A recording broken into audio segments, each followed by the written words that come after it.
Welcome to Global Money Talk, brought to you by SamProTV. Greetings to all of our viewers from across the United States, Korea, and around the world. We're coming to you live from the floor of the New York Stock Exchange in New York City, the financial capital of America. I am Remy Blair, and joining me on this Monday morning for a market briefing and to weigh in on today's top stories is Tai Wong, independent proprietary trader. Good morning and happy Monday to you, Tai. Good morning, Remy. Always good to be here. It's we always start out our day with a special day of, and I think today it's the 1 year anniversary of that terrible attack in Israel. Very sobering to think of 1,250 people dead, hundreds of hostages, and over 100 still remain hostages, and we don't know how many of them are alive. And the sort of violence in the area continues, has escalated. Just over the weekend, I think Hezbollah fired missiles at Tiberias and Haifa. Hamas was firing more rockets overnight as well. So Israel is battling on both fronts. And it's just so sobering that it's been a year since that happened, and we're still feeling the repercussions today. I mean, here at the New York Stock Exchange, I think they're organizing a very, very large protest that's supposed to start here at 1 o'clock. So I think after the show, I think I'm going to leave relatively quickly. Mm-hmm. Yeah, as Tai mentioned, today, October 7th, does mark, surprisingly, 1 year, because it does feel as though not that time has passed since the attack on Israel. But as you mentioned, here outside, there are demonstrations, protests that are scheduled and are expected to move throughout the city. So we will keep our eyes on that. But as we kick off the new trading week, we are watching the markets as well, and we are seeing lower trading for the Dow, Nasdaq, S&P 500. But we do have to keep in mind that we just got that jobs report out on Friday, and that did come in better than expected in terms of non-farm payrolls and that unemployment rate. And the Dow did close higher on Friday at a new record high. It did, but I think the market's sort of thinking about it. And one of the things that we've noticed, a couple of things. Oil is sharply higher. Just as before we went on air, we're trying to figure out if something had actually happened, and we haven't actually yet seen the headline. But up 2.5%, both Brent and WTI, $79 and $76. That's pretty high. But in terms of the payrolls report, really a kind of a very surprising report. There's really no weakness in it at all. Revisions were higher, which I think for me was the biggest surprise, and saying that, have we actually turned the corner? Because we've had lower revisions for many months. Higher revisions, changes things. And as I looked at where the markets were pricing the Fed, actually, 15% are now pricing no cut in November, and that's just this morning. And I think markets are once again sort of over their skis one way hard, and now over skis the other way hard. I think the Fed, unless we get really, really high inflation figures, we have CPI and PPI this week, and PCE later this month. Unless those are very, very strong, I can't see the Fed doing 50 and stopping. I guess with the week before, maybe we should the next meeting we'll have to look for Nick Timiraeus and see what he's writing to give us a clue. But it would be a very sudden change if they went 50 and then stopped. So I think 25 probably safely baked in. But I think the market's now thinking, boy, are we really going to, is there a problem here? Are we not seeing this? And we're talking about the bond yields just before. 2-year yields are over 4%, and that's the first time we've gotten there since late August. And the 10-year yields actually are trading over 4%, and we hadn't seen that since early August. So the 2s, 10s differential, at its high, was almost 23 basis points with 10s over the 2s, is now barely there, 2-3 basis points. It wouldn't surprise me if we got any more good news in terms for the economy, or sort of inflation that's maybe a little more aggressive, that we flip into an inversion once again. I don't know if that signals anything. I think the market is really just now correcting itself. And dollar yen, within sight of 150, and in part because I think a lot of hedge funds actually bought yen just before the big turn, and yen had its weakest week since 2009, I think, what people are saying. So a lot of stuff moving around this morning. And Tai, as you mentioned, later on this week, on Thursday and Friday, we get more inflation figures out from the U.S. Thursday morning, we get CPI for the latest month, and Friday morning, we get PPI. Yes. And also to keep in mind, earnings season officially kicks off on Friday morning, so we'll be hearing from the financial institutions starting on Friday, and that'll be something to watch for as we head into the end of this week. And also October 10th is, I think, Thursday. Is it Thursday? Yep. Elon Musk is supposed to show off, some really new things from Tesla, and I think that will help actually get into the mood, put the market in a certain mood, because if that's interesting and successful and groundbreaking, that probably gives AI yet another boost. So a quiet start to the week, but I think the back end of the week could be quite interesting. And speaking of Tesla as well as Elon Musk, believe it or not, less than 30 days until the U.S. presidential election. So we're coming up on that key date here in the United States, November 5th. And it seems as though there's so much risk out there in terms of events, right? We have what's happening in the Middle East. We have the upcoming election. And when we actually look at that calendar for the first week of November, there's so much scheduled for that week, right? Because we have October 31st here in the U.S. is Halloween, but once Halloween is done and over with, we get November 1st with the jobs report, and then the election on the 5th, and then the two-day Fed meeting, and then the November rate decision. So we will be quite busy that week. Absolutely, absolutely. So to bring up Elon Musk, he was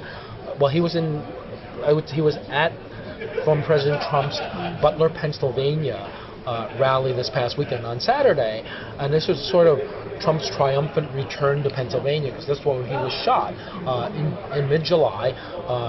His life probably saved, literally, because he turned his head to look at a chart. And this time, I think the security was a lot better. There were glass barriers, and he had perhaps the line of the weekend. He said he turned back to the same chart he was looking at before and goes, "As I was saying," this beautiful chart, and he brought Elon Musk onto the dais with him, and Musk said a few words. But I think it's worth taking a look at, because one of the things that I look at very carefully is politics, personal interest. But in this case, and I think we'll get to it in the days and weeks to come, drill down into how this election will actually affect the markets and affect the economy.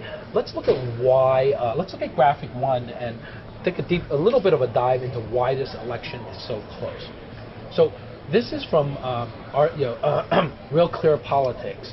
It's a great website. It's a concatenation of a lot of different stories about the election and a lot of polls, and it's run by folks in the University of Virginia, I think, and they really play it straight. So if we look at the right side of the chart for the moment, for a second to start, you need 270 electoral votes to become president of the United States. And because there's 538 total, 270 is just the majority.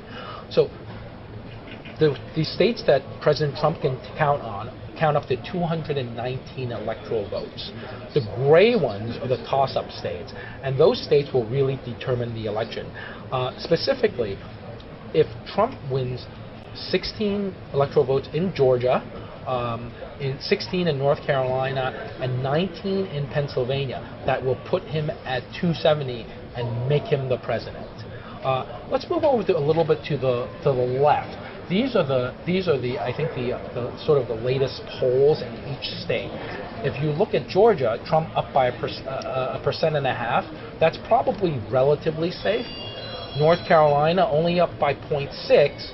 That may be a little tenuous, especially with elections and what happened with Hurricane Helene. But generally, I think the polls tend to skew towards the Republican candidates a little bit more historically. So that he may have North Carolina in hand, but Pennsylvania is a dead heat, and that's why he's at Butler.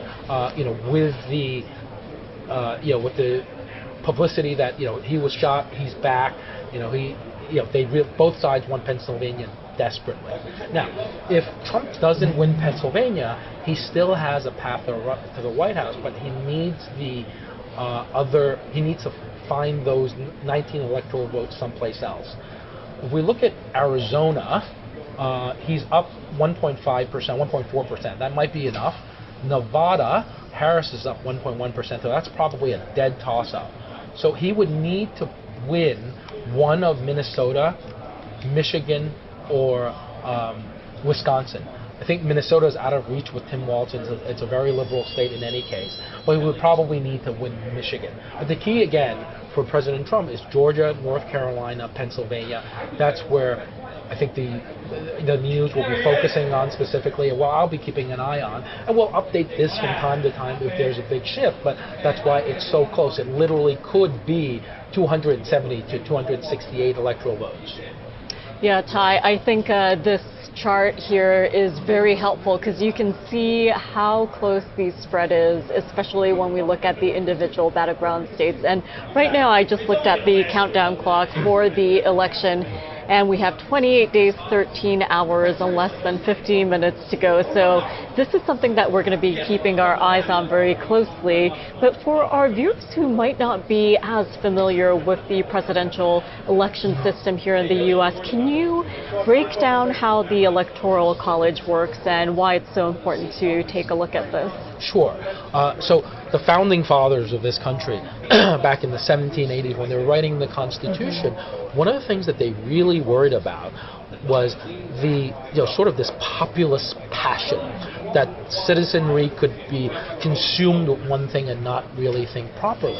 So the way they designed the American Constitution, and I actually think they designed it very, very well, is they want things to happen slowly, and they want things so you can't pass a law very fast in this country, unlike most parliamentary systems. In the UK, the majority party holds a majority in Parliament. They can pass any law they want. They can pass a law against a specific person. So if they didn't like me, they could literally write a bill that says, bill against Tai Wong. I don't know why they would do that, but they could do that. And the Americans, the founding fathers, hated it so much they specifically actually put in the Constitution that you're not allowed to pass a law against a person or a certain group. So it's called a Bill of Attainder, not allowed. But back to the Electoral College. So they wanted to make sure that people of sound mind and consideration would elect the president. So they said, okay, well, the Electoral College is, so every state, the Electoral College is made of the sum of the number of representatives plus the 2 senators. So every state has at least 3 electoral votes. So what this does is it gives, and it was important for the Constitution to pass, because at the time, New York and Pennsylvania were really, and Virginia were really, really big states. So they could essentially run the country. Well, the small states didn't want to sign up for that. So there was a compromise where they said, okay, we'll put in the Senate and the Electoral College. Any laws has to pass both the House and the Senate, and have the president, and then the president can be only elected through the Electoral College. It doesn't matter what the popular vote is, it has to be the Electoral College. And so that's why in the past few elections we've had the winner of the popular vote, Senator Gore from 2000, Hillary Clinton 2016, have not actually won the Electoral College. A lot of people complain about it, but I actually think it's a good thing. The Constitution works. We've only, after the first 10 amendments of the Bill of Rights, we've only had to change it 16 times in like 200, some 50, 60 years. So it really is, I think a really good document. But that's why the U.S. system is a little messy for people who are not familiar with it. Yeah, well, thank you, Tai, for explaining that to our viewers out there who may not be as familiar with how the system works. I think it's really helpful. And Tai, before we get to our stories, one thing that we're all watching here in the U.S. Is the weather. So it is hurricane season, yes. Atlantic hurricane season here in the U.S. And especially for all of us who are on the East Coast, we've been watching the movement of Hurricane Milton. So apparently it has intensified into a Category 4, and this does come on the heels of Hurricane Helene. So this could have severe impacts in a region that's already been affected by the previous hurricane. hurricane. I know, you really feel a little bit for the southeast. This Hurricane Milton, I think, just turned into a Cat 4. It's a very powerful storm, but unlike Helene, it's a relatively small storm. So it may run through, I think it's heading for the Tampa area.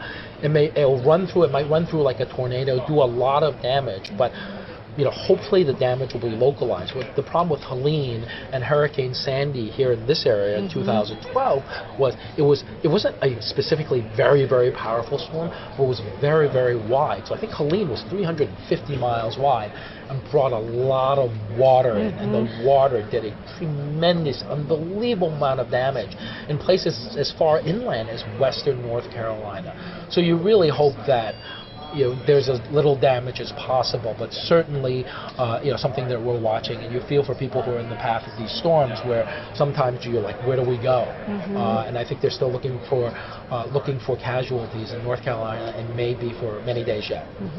And as you mentioned, the intensity of Hurricane Helene and how spread out it was, we're still hearing about different communities throughout the southeast trying to work themselves out of the situation, and in some areas they've just been so hard hit that agencies, including FEMA, have had a hard time reaching these places. I mean, literally, some places are now, these mountain towns that are, always connected. The highways are washed out. They're reachable only by helicopter. So they're calling it a 1,000-year or 5,000-year storm. We had this much water that already hit an area of the country that had a lot of moisture in the air. So rivers would flood to 10 times their usual size. It was really, really very rare and very tragic. And you think about insurance costs for these homeowners as well as business owners, and you heard of some of them not even having flood insurance just because of the low risk. They didn't have flood insurance, but at the other end of the scale, people are saying, well, we can't afford the insurance, and some people choose to self-insure or not buy them. I think the state of Florida, has a program that sells some sort of insurance, because without any kind of insurance, you're really liable to nature, and that's very difficult. I ultimately think that the insurance business is going to probably have to figure out a way, or along with the government, or maybe with government subsidies, provide some kind of insurance. But in the meantime, a lot of people in some of these hard-hit areas are trying to actually desperately sell their homes because they've seen their insurance bills go up 4 or 5 times with no signs of it really stopping. Well, this is a story we'll keep our eyes on, and I'm sure we will be updating our viewers on what happens. And another story, Tai, that we've been watching is a big oil urging Trump not to cut Biden's climate law. So this might come as a surprise. So tell us what's going on here. So so when the government sort of spends money and makes policy, there's often sort of unintended consequences. And those are really, really hard to figure out. Or sometimes the unknown unknowns, is Donald Rumsfeld famously had a speech about. It was actually a really good way to think about things, unknown unknowns. So along with the Inflation Reduction Act, they gave a lot of tax credits to renewable fuels, to carbon capture, to going after the green hydrogen economy. And a lot of, some of these policies will benefit the scale players, right? Because they can really pivot. They have a lot of resources. So Phillips, 66, they're a $60 billion refiner. And the $60 billion refiner is is developing these, sort of renewable fuels, plant oils, and other things like that and whatnot. And this wouldn't really make any economic sense without government tax credits. And the tax credit's a beautiful thing. You take that credit and you just wipe out your tax liability with it. It's not a deduction, it's a credit. I mean, if you do your taxes by yourself, it's the most beautiful thing in the world.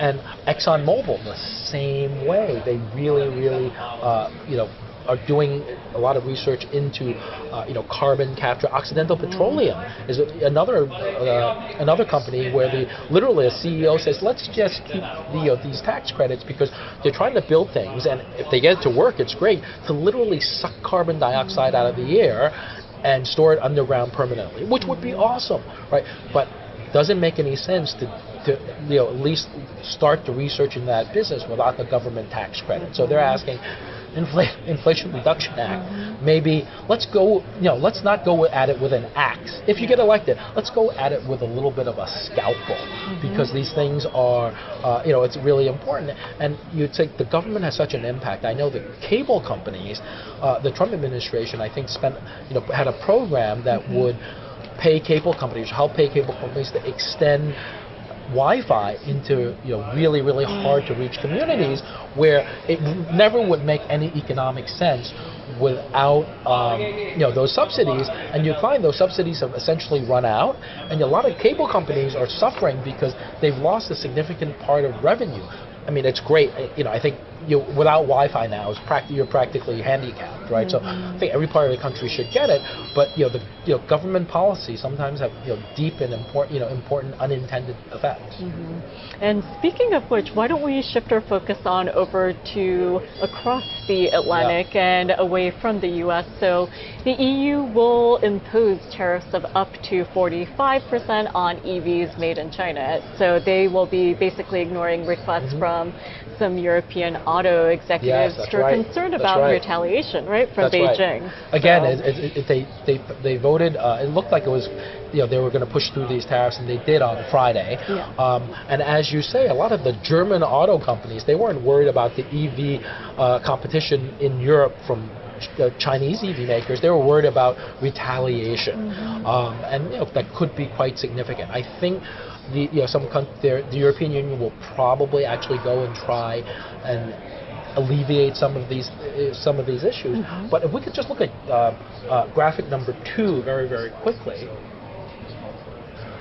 So this is why part of the reason the Europeans pushed in these 2 tariffs, and the United States has 100% tariffs on Chinese EVs.